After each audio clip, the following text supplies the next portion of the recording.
Hi అండి, welcome back to తెలుగువారి రుచులు. నేను మీ హర్ష. ఈరోజు మనమందరం ఎంతో ఇష్టపడే మునక్కాడలతో ఎక్కువ కాలం నిల్వ ఉండేలాగా ఒక పచ్చడి తయారీ విధానం తెలుసుకుందాం. ఎక్కువగా మునక్కాడలతో చాలా రకాల వెరైటీలు ప్రిపేర్ చేసుకుంటాం. కానీ అవన్నీ ఒక ఎత్తు అయితే ఈ మునక్కాడ పచ్చడి మాత్రం ఇంకొక అద్భుతమనే చెప్పాలి. ఎండాకాలంలో ఎక్కువగా మామిడికాయ పచ్చడి, టమాటో పచ్చడిని పలు రకాల పచ్చళ్ళు ప్రిపేర్ చేసుకుంటాం. కానీ ఈ మునక్కాడ పచ్చడి కూడా వాటికి ఏమాత్రం తీసిపోదు. సరికొత్త ఫ్లేవర్తో అదిరిపోయే రుచితో మునక్కాడ పచ్చడి నోరు రుచేస్తుంది.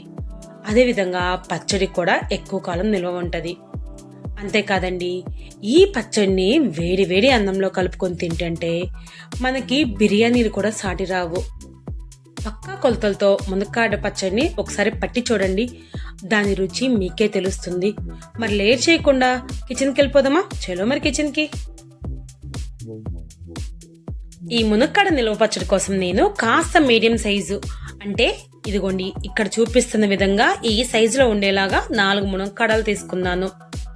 ఈ పచ్చడికి మునక్కాడలు మరీ లేతగానూ ఉండకూడదండి, అలాని మరీ లోపల ముదురుగా గింజలు కట్టిన విధంగానూ ఉండకూడదు.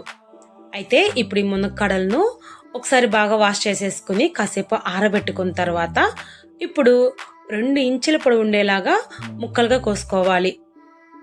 మునక్కాడలు కట్ చేసుకునేటప్పుడు దానికి ఉన్న పీచు కూడా తీసుకోకూడదండి. పీచుతోనే మనం ఈ పచ్చడి అయితే రెడీ చేసుకుంటున్నాం. పీచు లేకపోవడం వల్ల ఏమవుతుందంటే మనం పచ్చడి రెడీ చేసుకునేటప్పుడు ముక్క అనేది పగిలిపోతుంది. మునక్కాడలను ఎంచుకునేటప్పుడు మరి మెత్తగా కాకుండా గట్టిగా ఉండే మునక్కాడలను తీసుకోవాలి. అవే ఈ పచ్చడికి కరెక్ట్గా సరిపోతాయి. సో ఫైనల్గా నాకు ఈ క్వాంటిటీలో మునక్కాడ ముక్కలు అయితే వచ్చేసినాయి.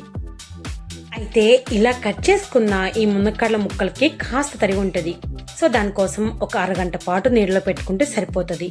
అయితే దానికన్నా ముందుగా ఈ ముక్కల్ని కొలత తీసుకోవడానికి నేను ఈ గిన్నెని మెజర్మెంట్ కప్పుగా తీసుకుని ఈ మునక్కాడ ముక్కల్ని కొలుచుకుంటున్నాను.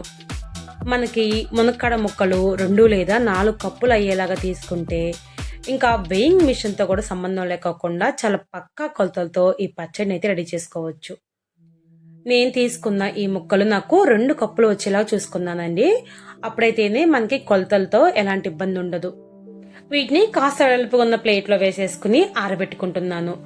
మనకి ముక్కలకి తడెక్కడ ఉండకూడదండి. ఇవి ఇంకా ఆరేలోపు పచ్చడి కోసం అయితే నేను చింతపండుని రెడీ చేసుకుంటున్నానండి. కంపల్సరిగా మునక్కాడ పచ్చడిలో పులుపు అనేది తగలాలి. అందుకని కరెక్ట్ మెజర్మెంట్తో నేను 2 కప్పుల వరకు ముక్కలు తీసుకున్నాను కాబట్టి ఈ కప్పుతో అరకప్పు అయ్యేలాగా చింతపండుని తీసుకున్నాను. ఇప్పుడు దీని ఒక బౌల్లోకి వేసుకుని ఆ బౌల్లో చింతపండు మునిగేంత వరకు మనం వేడి నీళ్ళు పోసుకోవాలి.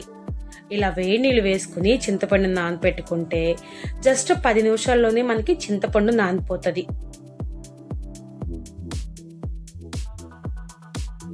ఇంకా ఈ చింతపండు నానేలోపు మన పచ్చడికి కావాల్సిన ఆవపిండి, మెంతుపిండిని రెడీ చేసుకుందాం.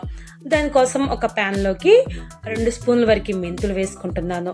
అదేవిధంగా 2 స్పూన్ల వరకు ఆవాలు కూడా వేసుకుంటున్నాను. వీటిని లో ఫ్లేమ్లో పెట్టుకుని దోరగా వేయించుకోవాలి. ఈ ఆవాలు, మెంతులు కలిపి వేయించడం వల్ల మన ఇంట్లో పచ్చడి సందడి రెడీ అయిపోతుందండి. అంతటి కమ్మని వాసన అయితే వస్తుంది. ఇదిగోండి ఈ విధంగా ఎర్రగా వచ్చేంతవరకు వేయించుకున్న తర్వాత ఇంకా స్టవ్ ఆఫ్ చేసుకుని వీటిని మిక్సీ జార్లోకి వేసుకోవాలి. ఇప్పుడు మిక్సీ పట్టుకుంటే మన పచ్చడికి కావాల్సిన ఆవపిండి, మెంతిపిండి కూడా రెడీ అయిపోతుంది. ఇంకా తర్వాత నానిన చింతపండుని ఇదిగోండి ఇప్పుడు ఈ చింతపండుని పులిహోర గుజ్జు ఎలా ప్రిపేర్ చేసుకుంటామో అదే విధంగా తయారు చేసుకోవాలి. దానికోసం ఇందులోకి కాసిన వాటర్ వేసుకుని చింతపండుని బాగా కలుపుకోవాలి.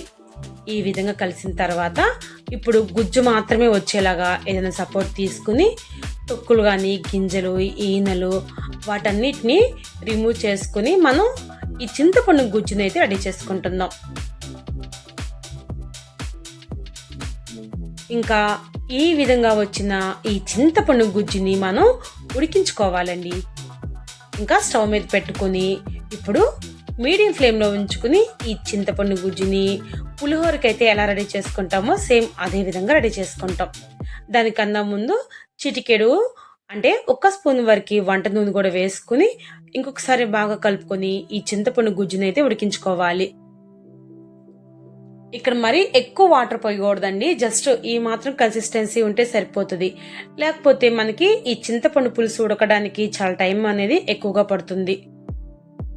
మరి పలుచగా కాకుండా మరి చిక్కగా కాకుండా మీడియం కన్సిస్టెన్సీ వచ్చేలాగా ఉడికించుకోవాలి.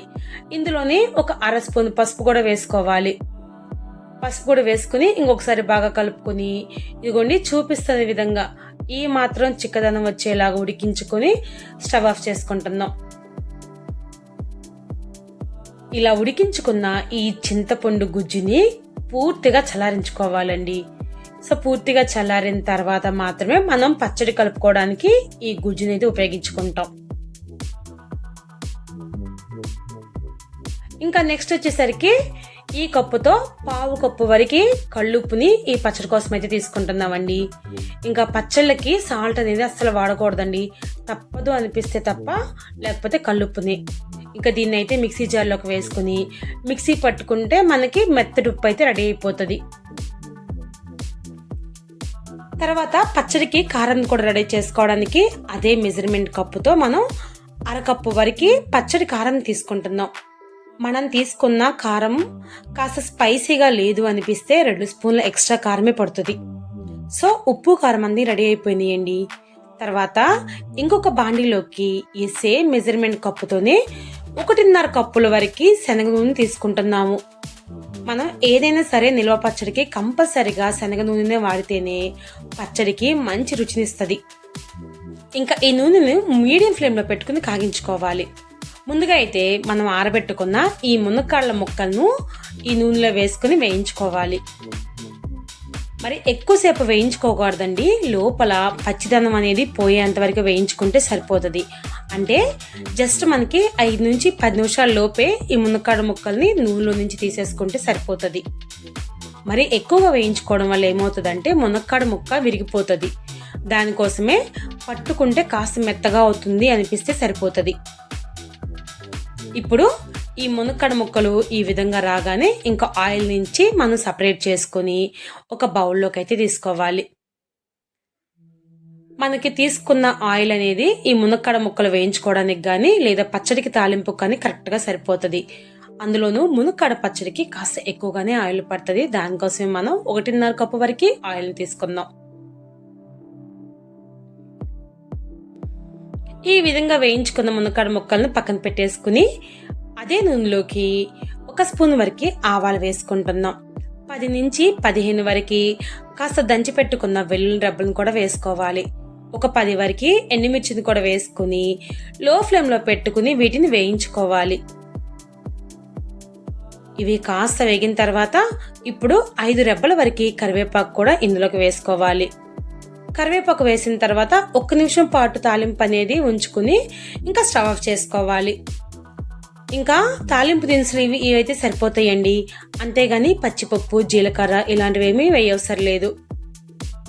ఇంకా స్టవ్ ఆఫ్ చేసుకుని ఈ తాలింపుని పూర్తిగా చల్లారబెట్టుకోవాలి. ఇంకా నెక్స్ట్ ప్రొసీజర్లోకి కాస్త వెడల్పుగా ఉన్న బేషన్లోకి మనం ఫ్రై చేసి పెట్టుకున్న మునక్కాళ్ళ ముక్కలు వేసుకోవాలి. కారం వేసుకోవాలి. అదేవిధంగా ఆవపిండి మెంతిపిండిని కూడా వేసుకుంటున్నాం. తర్వాత మిక్సీ పట్టుకున్న ఉప్పును కూడా వేసుకుంటున్నాం. ఇంకా ఇందులోకి మనం ఉడికించుకున్న చింతపండు గుజ్జును కూడా వేసుకుంటున్నాం. వీటన్నిటిని వేసుకున్న తర్వాత ఇప్పుడు బాగా కలుపుకోవాలి. ఈ మునక్కాడ ముక్కలకి ఉప్పు కారం పులుపు బాగా పట్టేంత వరకు కలుపుకుంటే సరిపోతుంది. ఇవన్నీ కలిపేసిన తర్వాత ఫైనల్గా మనం చల్లారి పెట్టుకున్న తాలింపుని కూడా వేసుకుని కలిపేసుకుంటే మనం వెయిట్ చేస్తున్న రుచికరమైన ఈ మునక్కాడ నిల్వ పచ్చడి రెడీ అయిపోతుంది. అయితే ఈ విధంగా కలిపి పెట్టుకున్న ఈ పచ్చడిని కంపల్సరిగా 2 రోజుల పాటు మాగించుకోవాలి. పచ్చడి ఎంత మాగితే దాని రుచి అంతగా పెరుగుతుందండి. మాగిన తర్వాత మాత్రమే రుచి చూస్తే మనకి ఉప్పు తక్కువైనా కానీ కలుపుకోవచ్చు. మాగిన తర్వాత ఈ పచ్చడి రుచి చూస్తే నాకు కాస్త ఉప్పు తగినట్టు అనిపించిందండి, అందుకని 2 స్పూన్ల వరకు ఎక్స్ట్రా వేసుకున్నాను. అదే ముందుగానే ఉప్పు ఎక్కువగా వేసుకోవడం వల్ల మనకి ముక్కకి పట్టేస్తుంది. అప్పుడు మునక్కాడ ముక్క మరి ఉప్పుగా ఉంటుంది. అందుకనే ఉప్పు తగ్గించుకుని చాలకపోతే లాస్ట్ అయినా వేసుకోవచ్చు. పచ్చడిని అయితే ఈ విధంగా రెడీ చేసుకోండి. మనకి మిగిలిన పచ్చడితో పోలిస్తే ఈ మునక్కాడ నిల్వ పచ్చడికి ఎక్కువ టైం కూడా పట్టదండి. చాలా తొందరగానే ప్రిపేర్ చేసుకోవచ్చు. అందుకని మనకి పచ్చళ్ళు పట్టడం రాని వాళ్ళకు కూడా చాలా ఈజీగా ఈ మునక్కాడ పచ్చడిని ప్రిపేర్ చేసుకోవచ్చు. అదేమి అంత బ్రహ్మ విద్యం కాదండి. చాలా పక్కా కొలతలతో ఎలా ప్రిపేర్ చేసుకోవాలో తెలిసింది కాబట్టి ఇంకెందుకు ఆలస్యం, మీకు రేపే మునక్కాడలు దొరికితే ఈ పచ్చడిని ఒకసారి పట్టి చూసి రుచి ఎలా ఉందో కామెంట్ చేయండి. Thank you for watching.